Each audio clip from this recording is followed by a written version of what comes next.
Check 1, 2. Mic test 1, 2, 3, 4.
Thank you.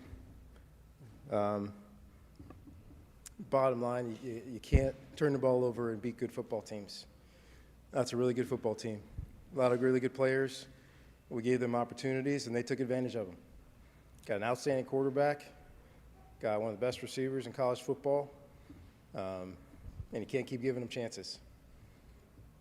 Offensively, outside of turning the ball over, there's some really, really good things. Some really good things. Outside of the 2 tipped interceptions, I thought Tanner played well. Up until the end, we were trying to force it and get the ball down the field. E.J. Smith had a great game outside of 2 fumbles. 2 of our best players had two turnovers. That being said, defensively, thought we played them pretty straight up as long as we could, but we put the defense in a lot of bad positions. Too many bad positions. Had opportunities to keep the ball a little bit longer, score some more points. Could have gone to the halftime with a lead if we didn't turn the ball over. So that, to me, is the story of the game. We gave the ball away against a really good football team, and they took advantage. So got the bye week here. Got a lot of guys we got to take care of. EJ came out a little bit late. Had a couple other guys get banged up. The bye is so early, though, we still have to work. We can't just give everybody the week off. Anybody who's banged up, we'll take care of them. Other guys, in particular younger guys, are going to need to practice. Get 3 good practices in, then we'll give the guys some time off, and then we're going to come back the following Monday, and it's a 10-week stretch. It's a 10-week stretch that, if we play our cards right, should be one heck of a run. Got a lot of the pieces. We've got to grow a lot. We've got to take care of the football. If we can do that, it could be a lot of fun. Questions? Thank you, Coach. Please state your name and outlet. Michael Robertson, Sports Radio Service. So, Coach, we talked about this last week, the turnovers. So how key was that to the psyche of the players when you guys scored the touchdown? It looks like it's a tie game. That's turned over, and then you get the interception, and they score immediately after that. So now it's 14-0. Yeah, I'm kind of looking forward to seeing that myself on the big screen.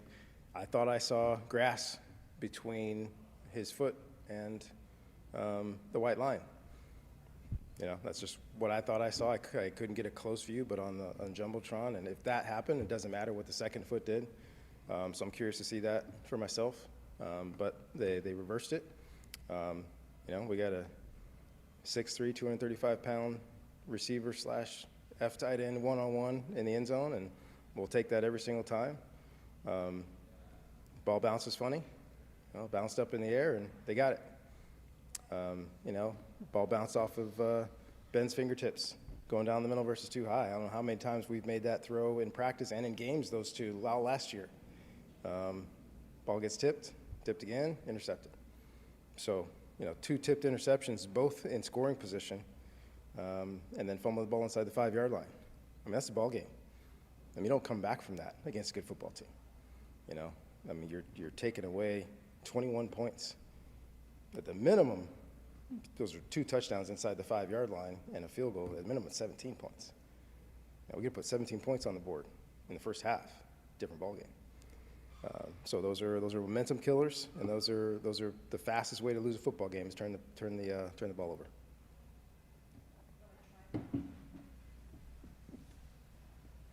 Wrinkles. Offensively, the slow mesh that we hadn't seen before. Wake Forest did it last year. We're seeing it now at Stanford. And defensively in the second half, looked like there was a wrinkle with just 1 down lineman and 3 edge players playing much of that half. Can you just take us through both of those wrinkles, where they generated from, and your thoughts on how successful they were? Yeah, those were off-season projects for us. Offensively, had a chance to meet Coach Caldwell over the off-season. Just met him and asked him about some things that they did, and they're very close-knit there. They don't give out a lot of information. So, he just gave me some advice, said watch the film. Right? So went back through, watched all their film, watched what they did and said, hey, you know what? I think that could fit our players, could fit our quarterback. Similar to, he did some similar things in high school with a little bit slower mesh than most RPOs, so he was very comfortable with it. Great fit for our running backs, and opportunities to get our outside guys one-on-one if the seventh defender gets in the box. So, like I said, I'm happy with a lot of things that we did show today. Not happy with the turnovers, but that I thought did well. Second half, in particular, on the defensive side, we got the stops that we needed. We just couldn't generate the offense in the second half as much as we did in the first half. But then you're just playing catch up. So I thought defensively, second half, I thought we really did well. Defensively, first half, we weren't terrible. We weren't terrible, but you've got you're pitching to Judge. You'd rather pitch to him 5 pitches instead of 15. 15 pitches, he's going to get one of them. Right? You give this quarterback and that receiver a whole bunch of pitches, and they're going to hit a couple of them out of the park, and that's what happened. Thought defensively, I thought we fought hard.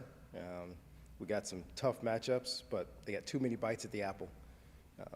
I'm looking forward to us getting back and working on some ball security and protecting the football, and get some guys healthy, and got 10 weeks to make this season special. Billy Witz with the New York Times. David, they have, 20-something transfers, a new coaching staff. Is there anything that, they seem like, relatively, clean game.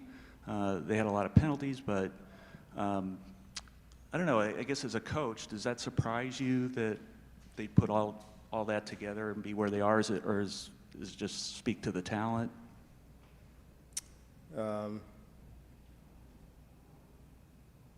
So much I can say, and some things I won't say. We're in a new era right now, giving a lot of opportunities to our student athletes. The way the transfer portal works right now can create large waves of young people changing schools. I don't know that it's a good thing. I don't know that it's a bad thing. But it's a different era. I give their coaching staff a lot of credit with all those guys coming in and out, putting together a good football team. And, the penalties are the penalties, but they went out there and they made plays. Guys that transferred in went out there and made plays. And that's what they were brought in to do. As for us, would have loved to play this game without turnovers and see how it went. But can't play it over again. Got to learn our lessons, got to grow from it, and continue to grow, and look forward to the next 10 games.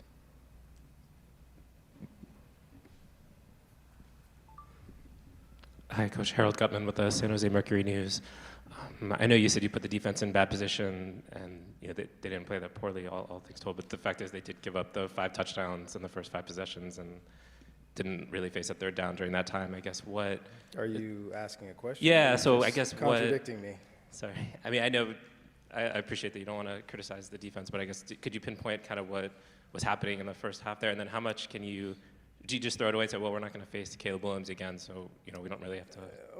Obviously, they got a great quarterback and a great receiver, and that kid got one-on-one a couple times, and can't double them the whole game because they've got a lot of things that they can do. So some games we rolled safety over the top, sometimes we didn't, sometimes we cheated a guy over there, sometimes we had to play a man-to-man. They scored 5 touchdowns in 5 possessions, but we gave them 2 of those touchdowns. It'd be nice to give it to them on a kickoff after we scored, but we gave it to them. So, not saying defense played perfectly. I think it's a different game if it's 7-7 than 7-0. It's a different game if it's 14-14 instead of 14-0. I'm not saying we're playing perfectly on the defensive side. We just put them they got too many opportunities, got too many drives with the lead. And I think we had a better chance of winning the football game if it's 7-7 and 14-14. And now you got a chance to play them straight.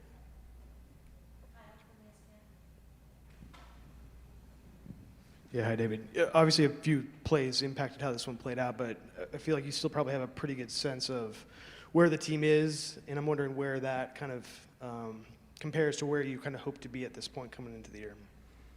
Well, the easy answer, I'd hope to be a 2-0. But as far as like how you guys are actually playing. I know what you're asking. I'll just tell you what I told the team. I mean, there's some things that happened tonight that are really exciting, and some things that are sitting in my stomach right now. So where we are in an execution standpoint as a team, probably hovering right around a B minus. You know, without the turnover, it's probably a B plus.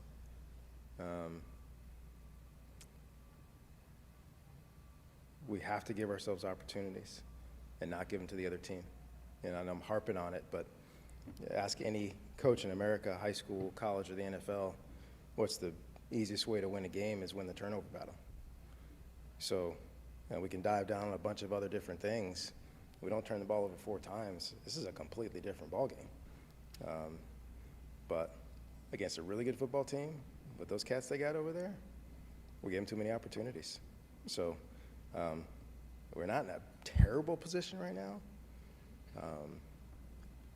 We're in an okay position with a chance to be really good. It's a chance to be really good. There's a lot of really good things out there. But the score was what it was. We lost the game to a good football team, and opportunity to make some corrections, make some changes, and get back after it 10 weeks straight. David Jason Cole from Outkick. 2 questions for you. First one, you seem to indicate injury with EJ. Is that why he came out, or was it because of the fumble? Yeah, he got banged up a little bit. We had him out at the beginning of the second half. You know, checked him out, passed all the tests, was good enough to go, and then just, you know, probably could have gone back out there, but, you know, we pulled the plug and got a bye week next week and a long season, so decided to take care of him there. Just to specify, was the injury on the first fumble down around the goal line? No comment. Okay, second question. You talked about the new era of college football. Where does Stanford fit into that new era? Where does Stanford fit into what? I didn't hear you. The new era of college football. I'll tell you at the end of the season. Thank you. We'll take 2 more. Ben? And even to expound upon that, I mean, we have a different approach than our opponents today. And we'll never have 20 guys transfer in. We're going to take freshmen. We're going to take great students and great football players, and we're going to teach them. We're going to develop them, and you know, that's going to be our mode. We may get a grad transfer or two. We got one. We've had a couple in the last 10 years. We'll see how that goes. But we believe in the collegiate model that we recruit freshmen, come in, get a great education, and learn how to play football, and end up in hopefully years like this where we are a senior-heavy football team. And so I said, we'll see how it is at the end of the year because, like I said, we got a bunch of seniors that we feel really good about, and we might be able to get on a roll here and have some fun. Ben Parker, CardinalSportsReport.com. Just want to get your thoughts on the pass rush that you guys had tonight. There were some moments where you guys, I think David Bailey getting his half sack first career.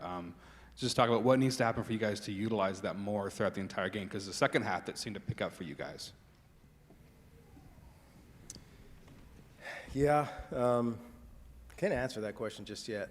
We'll see what happened on the film. I know there were a couple opportunities that, and even in the first half, where Caleb just escaped. There were 2 plays on the top of my mind right now. One was David Bailey. I think another one was somebody else. We're beating down on him. He just escaped before, he felt it coming before we got close to him. But I think that's something that's going to grow throughout the year. Stephen Herron, David Bailey, Jackson Moy got in there a couple times, got some penetration. Aaron Armitage, got in there, got some penetration. Everybody I mentioned to you is either a sophomore or junior or freshman football-wise. So that's exciting.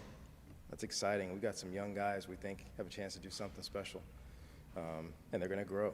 And I anticipate over the next month or so, you're going to see some more of that. So it wasn't necessarily just play calling.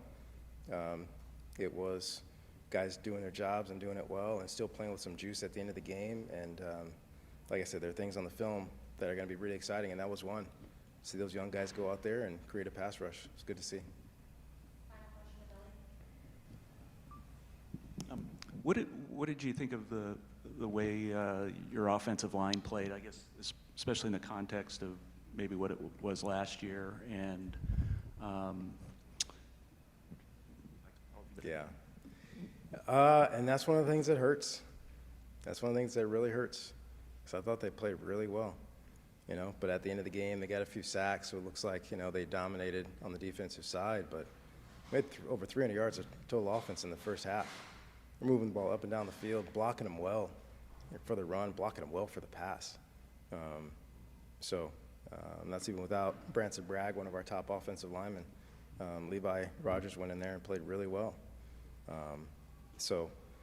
Like I said, a lot of positive things. I thought we played well up front. I think we took a big step against really good competition and didn't blink, especially early in the game, first half. As the score got out of whack, it became a pass rush game, and it's a tough game to win. But I thought through the first quarter and a half, our guys up front played really well. And I'm proud of those guys, and sad that we put them in a difficult position too to become just a pass rush game at the end of the game because we're down by so many points. But a lot of positives in all three phases right now. They're just drowned out by the negatives. Thank you all.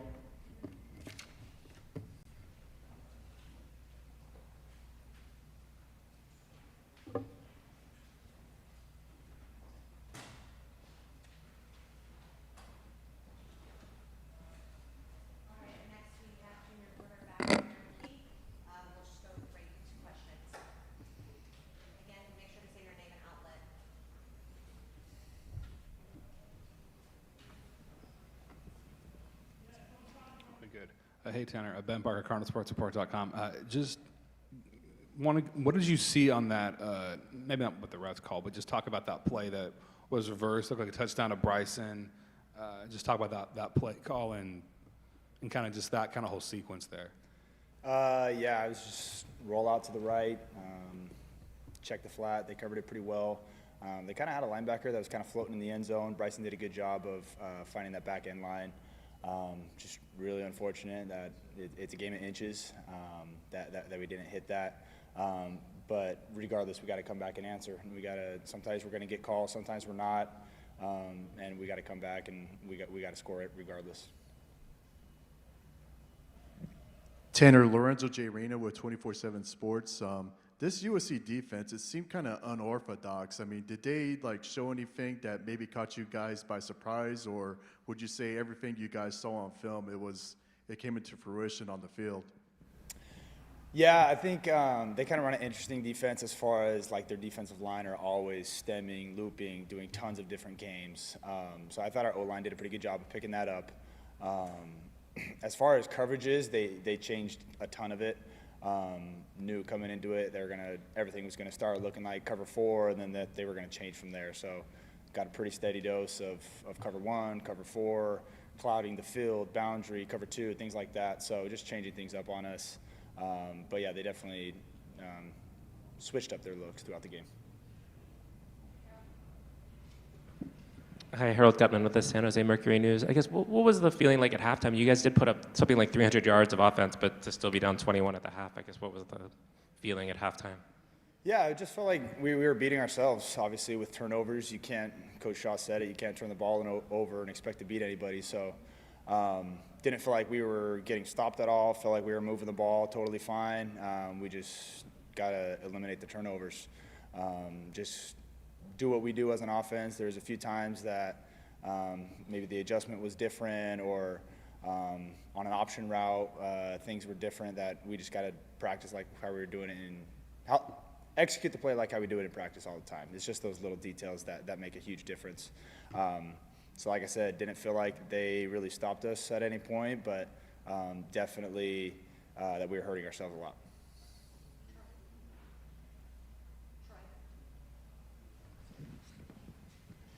Tanner, we saw a lot of different things from this offense, empty sets, different formations, tempo, run early. Just kind of take us through some of the things that you guys were trying to throw at USC and just kind of, what sort of things you're trying to emphasize with the game plan out there today.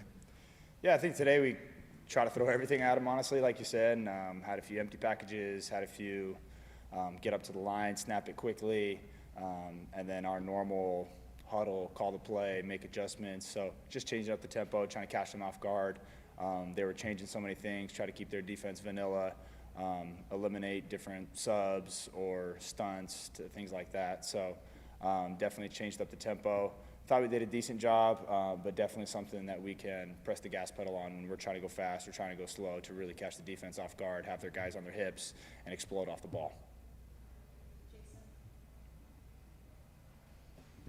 Tanner, Jason Cole, if you had the 2 throws back that were tipped, how would you execute them differently? If I had those 2 throws back, the first one to Ben, I'll have to watch it on film because I didn't fully see where the ball ended up. Reading that Mike linebacker, maybe I could have come down to the follow inside. I'll have to check that on film. I think to Elijah, just put the ball outside a little bit more. I mean, he's a big body, so letting him go use his body and go attack the ball. So that's just one more thing that we're going to rep 100 times at practice. We're going to get it right. He's shown it that we could do it in the past. I've shown that we can make the throw in the past, so we're not going to shy away from that by any means just because it didn't work out one time. But we just have to be just a little bit better because, like we said, it is a game of inches. If it was 6 more inches outside, if it was a little higher, then maybe the result would have been different. And so we're just going to have to rep that out through practice. Yeah. That slow mesh kind of concept that you guys ran, what was that like, from your perspective? And do you think it's something you guys would be able to continue? Like, how effective do you think it was? Honestly, I thought it was great. A good mix of pass and run. I feel like it was the most balanced we've been, running the ball and throwing, but mainly I thought it helped our run game a lot. Definitely stretches the defense, makes them change things. I feel like everybody knows that Stanford makes a lot of different calls and changes before the snap, so just solving them post-snap I think has been great.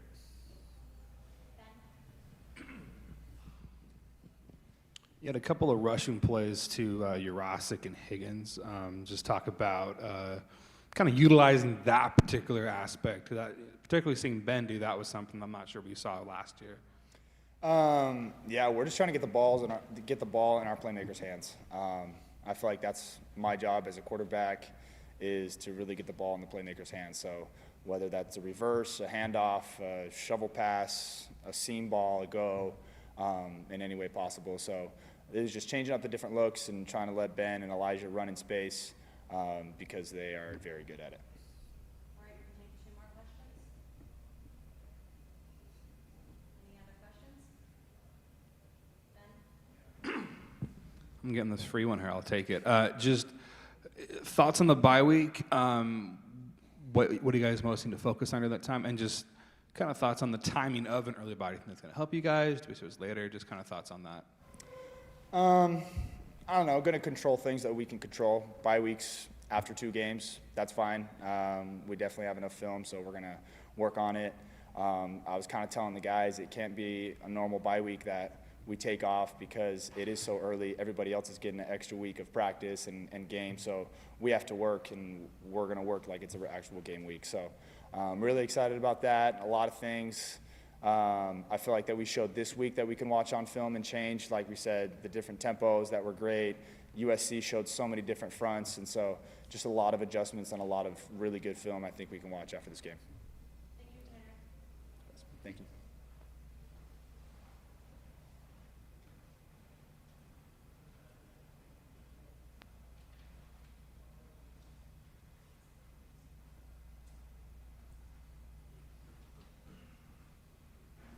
We'll have senior safety Jonathan McGill, and we'll open it up for questions. Ben? Ben Parker, CardinalSportsReport.com. Jonathan, just want to get your thoughts on what were some adjustments you guys made defensively in the second half, because it looked like you guys started to kind of figure things out and play better that second half than that first. So what were some adjustments you guys made? Yeah, I'd say kind of some of the things that we did in the second half was honestly just play things the way we were supposed to play them. We kind of had a little bit of adjustments, got a chip on what they were trying to do in some of our coverages, what they were trying to attack. And so, just being able to have that open dialogue with Coach Akina in the back end, being able to, hey, he's looking at this for his first look, he's looking at this for his, his second look.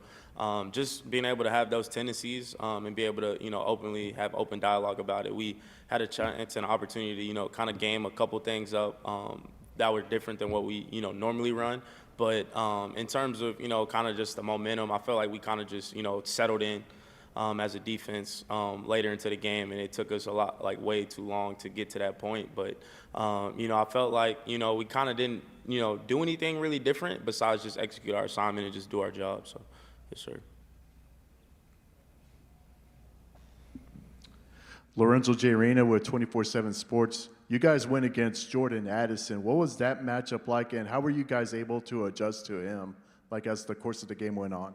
Yeah, we feel real confident as a secondary, with Caillou and Ethan and Salim. And so, all of our DBs we felt like, could hold up. And so, just being a middle safety, always kind of just, knowing, where the quarterback wants to go, where his look is. So that's kind of the way we kind of, viewed Jordan Addison, kind of just, keeping an eye on him, but, also having the confidence that, our corners and our, our secondary could hold up against him.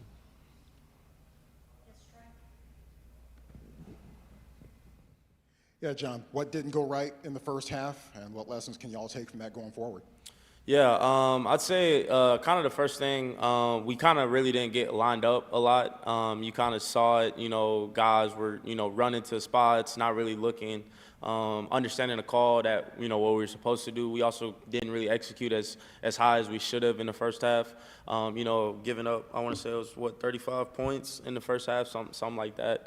So, obviously we're not playing great team defense, giving up 35 points, no matter the situation, turnover, sudden change, doesn't matter. At the end of the day, the defense has to stand an opportunity to, either allow a field goal or, have them attempt a field goal or, get a chance to score a touchdown. So I felt like, as a defense, we didn't execute as well as we should have in that first half, and it took us, as I said earlier, a long time to, finally kind of get that groove, kind of get that understanding, but, too little too late at that point.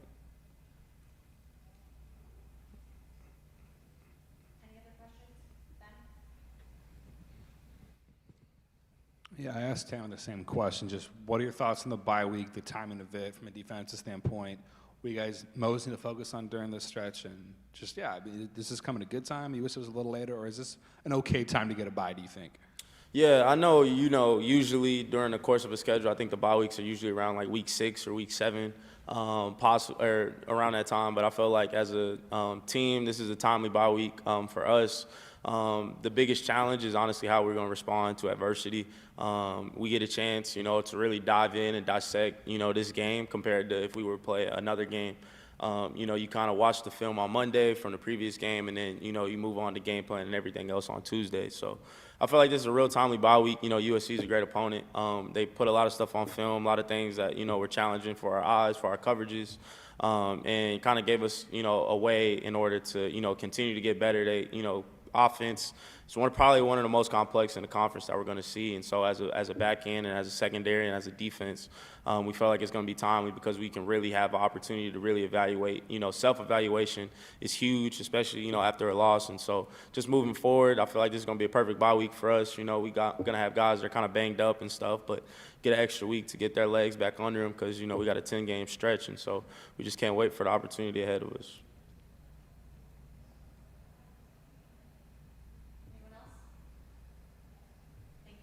Appreciate you guys.